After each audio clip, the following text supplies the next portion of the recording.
Xütbənin rükunlarının birincisi qardaşlar, Allah'a tərif etməkdir. Xütbəyə başlayarkən Allah'a tərif etməkdir. Və elm əhli buyurur ki, həmd ləfzi ilə olmalıdır. Məsələn, Elhamdülillah, Elhamdülillahi Rabbil Alemin və yaxud da Əhmədullah, Allaha həmd edirəm.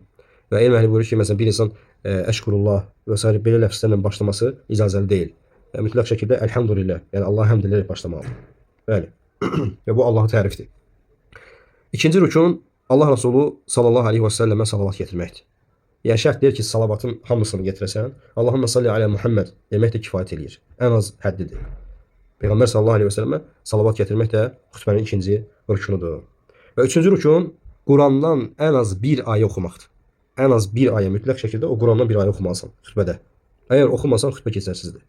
Və elm əhli buyurur ki, məna o Qurandakı zikr etdiyin ayədə məna tam olmalıdır.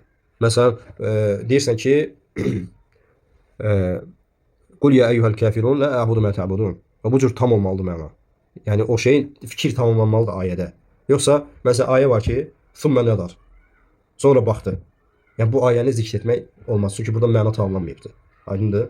Barakallahu fikum. Və dördüncü rükun elm əhli buyurur ki, təqva nəsihət etmək. Yəni insanları Allahdan qorxmağı tövsiyə etmək. Bu da rükundur. Və xütbə verərkən mütləq şəkildə insanlara təqvanı tövsiyə etmək lazımdır. Necə ki bu Peyğəmbər sallallahu əleyhi və səlləmin və ondan sonra gələn əshabı və sonra gələnlərin yoludur. Bəli. 5-ci rükunu arxa-arxaya olmasıdır. Həm iki xütbə arasında arxa-arxaya olmalıdır. Yəni bir-birini təqib etməlidir. Arasında məsafə keçirmək olmaz. Məsələn, birinci xütbəni verir, sonra əyləşir, 15 dəqiqə, 20 dəqiqə, yarım saat gözləyir. Və bu xütbəni batil edir qardaşlar. Mütləq şəkildə arasında, yəni ard-arda olmalıdır. Və bundan əlavə, həmçinin ikinci xütbə ilə namaz arasında da məsafə olmaz. Yəni ikinci xütbəni verdinsə birbaşa namaza başlayırsan. Ona görə də elm əhli buyurur ki, minbərlə mehrab arasında, yəni minbər nədir? İmamın xütbə verdiyi yer. Mehrab aradır, imamın o namaz qıldırdığı o yer, yumru yer. Və elm əhli buyurur ki, minbərlə mehrab arasında məsafə uzaq olmamalıdır buna görə. Təsəvvür edin ki, imam xütbə verir 50 metr arada, namaz qıldırdığı yerlə təxminən o namaz qıldırdığı yerə çatana qədər 10 dəqiqə vaxt keçir. Bu icazəli deyil. Ona görə ard-arda olmalıdır. Bu xütbənin rükunlarındandır. Elə ki, xütbə bitdi, düşdü minbərdən, mehraba keçib namazı qıldırmalıdır. Bəli. Və həmçinin rükunlardan qardaşlar, xütbənin rükunlarının altıncısı səsli şəkildə oxumaqdır. Yəni insanın ta ki o sonuncu məscidin içində o cümə namazına toplaşmış insanlara o səsi çatdırmalıdır. Xütbənin içərisindəki o deməli xütbəni çatdırmalıdır insanlara sonuncu şəxsə qədər. Bəli. Və 7-ci şərti, 7-ci rükunu xütbənin rükunlarından və bu rükunu əslində bəzi məzhəb alimləri və hətta deyərdim ki, cümhur alimlər bu şərti daxil ediblər. Lakin bu belə deyil. İnşallah bunu təfsilatı izah edəcəm. Bu nə rükunudur qardaşlar? Xütbənin ərəbcə olması. Xütbənin ərəbcə olması. Və cümhur alimlərə görə, məsələdə iki görüş var. Cümhur alimlərə görə, İmam Məlik və Şafi və Əhməd və bəzi hənəflər deyirlər ki, xütbə mütləq ərəbcə olmalıdır. Və dəlil də Peyğəmbər sallallahu əleyhi və səlləm buyurur ki, "Sallu kəmə rəaytumuni usalli." Mən necə namaz qılan görürsüz, o cür namaz qılın. Və bunu istinbat edər deyirlər ki, xütbə ərəbcə olmalıdır. İkinci görüş və vallahu teala ələm ən yəni doğru görüş və racih görüş odur ki, şərt deyil. Xütbənin ərəbcə olması şərt deyil. Necə ki, hənəflərdən və müasirədən İbn Hüseyn rahimehullah və Ləcnətü Daimə və bu barədə fətvası var. Və Allah Subhanahu va Taala Quran-ı Kərimdə buyurur ki, qardaşlar, İbrahim surəsi 4-cü ayə: "Və ma arsalna min rasulin illa bi lisani qawmihi linubayyin lahum." Deyir ki, biz elə rasul göndərmədik ki, öz qovmunun dilində və onlara bəyan etsin deyə. Öz qovmunun dilində nədir? Yəni hər kəsə öz dilində xitab etmək lazımdır. Mən məsələn çıxdım xütbəyə. Xütbəni başdan axıra ərəbcə verdim Azərbaycanda məsələn. Bir-iki şəxs ərəb dili biləndən başqa kim başa düşəcək orada nə dedim mən? Aydındır? Ona görə bu rükun deyil, vallahi təala ələm. Bəli. Sadəcə orada o rükunu yerinə qoymaq olar. Hansı məsələdə? Giriş duasını, xütbət həcc edilərinə, Elhamdülillahi Rabbil Alemin və salatu və salamu alə Rasulina Muhammed. Bu sözləri ərəbcə demək olar. Amma xütbənin əsas yerini, hətta burasını da Azərbaycanca demək olar. Ehtiyac olarsa. Əsas yerini isə insanlara xitabı öz dilində vermək lazımdır. Bəli. Və bayaq qeyd etdiyim məsələyə bir əlavə edeyim. Biz dedik ki, xütbə ilə namaz arasında, cümə namazının arasında məsafə qoymaq olmaz. Yəni birbaşa olmalı.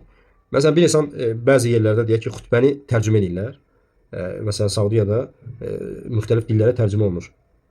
və yaxşı imam desələr ki, sən xütbə verdin, gözlə bunun tərcüməsini insanlara çatdıraq. Ondan sonra namaz qıldırır. Bu icazəli deyil qardaşlar. Birbaşa olmalıdır. Tamam. Və xütbəni elm əhli buyurur ki, bu 7 şərtdən sonra elm əhli bir qeyd edir ki, xütbəni batil edən bir səbəb var. Cümə xütbəsini batil edən səbəb. Və bu da nədir? Haram sözün, xütbə əsnasında haram sözün deyilməsidir qardaşlar. Yəni haram sözdən o demək deyil ki, insan küfür ifadə etməlidir xütbədə. Xeyr. Yəni bu da batildir, bəli. Hətta elm əhli buyurur ki, imam cümə xütbəsində qeybət etdisə mücərrəd, cümə xütbəsi batildir. Mücərrəd qeybət etmək, çünki qeybət nədir? Haram sözlərdəndir. Və İmam Əhməd rahimehullah qeyd edir ki, diqqət edin, bir imam xütbə verərkən ölkə başçısına bəddua eləsə xütbəsi batildir. Ölkə başçısına bəddua eləyir.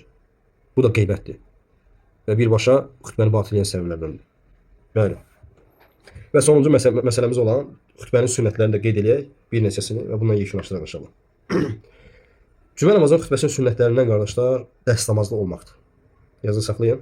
Yəni dəstəmazlı olmaq şərt deyil və yaxud da rükün deyil, vacib deyil. Yəni bir insan dəstəmazsız olduğu halda cümə xütbəsi verə bilər. Heç bir bəhs yoxdur inşallah.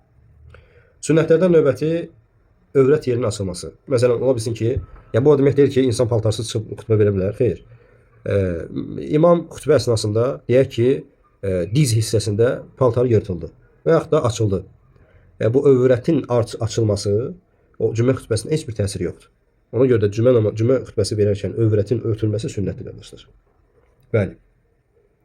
Və həmçinin elm əhli buyurur ki, paltar və yaxud da bədəndən nəzasəti aparmaq. Yəni namaz kimi deyil. Yəni namazda insanın qıldığı məkan, paltarı və yaxud da bədəni nəzasətin təmiz olmalıdır. Hə?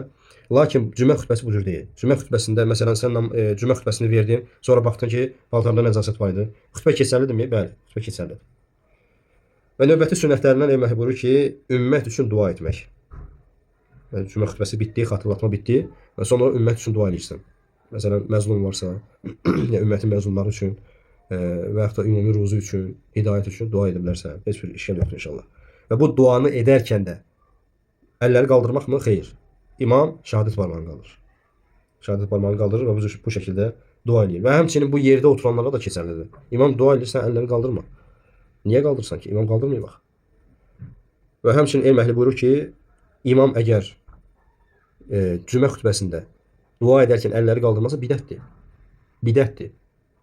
Və bundan bir istisna var ki, yağış duası üçün. Əgər cümə xütbəsi əsnasında yağış duası edərsə, əlləri qaldıra bilər. Və bundan xaric, imam cümə xütbəsi verərkən ümmət üçün, müsəlmanlar üçün dua edərkən sünnət olan işarət barmağını qaldırmasıdır. Vəssalam. Və həmçinin elm əhli buyurur ki, müəyyən bir nəfərə ad çəkib dua etmək də icazəlidir. Məsələn, məscidə tikənin adı, yəni bir nəfər məscid tikib sonra vəfat edir və cümə namazında onun adını çəkib dua etmək icazəlidir. Və həmçinin ölkə başçısının adını çəkib dua etmək icazəlidir. Yəni xütbədə ölkə başçısının adla hətta adını çəkib dua etmək icazəlidir qardaşlar. İcazəlidir. Heç bir problem yoxdur inşallah. Və həmçinin deməli İmam Nəvvi rahimehullahın da qeyd etdiyi bir məsələ var. Və bu da nədir? İmam xütbə verərkən bir yerə baxması. Peyğəmbər sallallahu aleyhi və səlləm əshabı deyir ki, İmam Nəvvi rahimehullah qeyd edir bunu. Allah Resulü bir yerə baxırdı sadəcə. Yəni başını sağa sola döndərmirdi, insanlara nəzər etmirdi. Və fikir verin, elm əhli buyurur ki, imamın sağa sola dönüb insanlara baxması məkruhdur. Ona görə imam xütbə verərkən yaxşıdır ki, müstəhəb, sünnətdir ki, bir yerə sadəcə baxması. Və sonuncusu isə xütbənin sünnətlərindən yüksək hissəsindən xütbə vermək. Məsələn, ola bilsin görürsünüz ki, bəzi ərəb ölkələrində yəni imamlar yüksək səslə xütbə verirlər. Bu təəccübləndirməsin, bu sünnət əslində. Peyğəmbərimiz sallallahu əleyhi və səlləm Müslimin rivayet etdiyi hədisdə Cəbir radiyallahu anhdan gəlir ki, Allah Rəsulu deyir, xütbə verərkən qəzəblənərdi. Elə zənn edir ki, qəzəblidir subhanallah. Və şiddətli şəkildə səsi yüksək çıxırdı. Və bu cür xütbə verildi. Və imam üçün də həmçinin cümə xütbəsi verərkən səsini yüksəltməsi icazəlidir və sünnətdir. Və doğrusunu Allah bilir. Velhamdülillahi Rabbil alemin.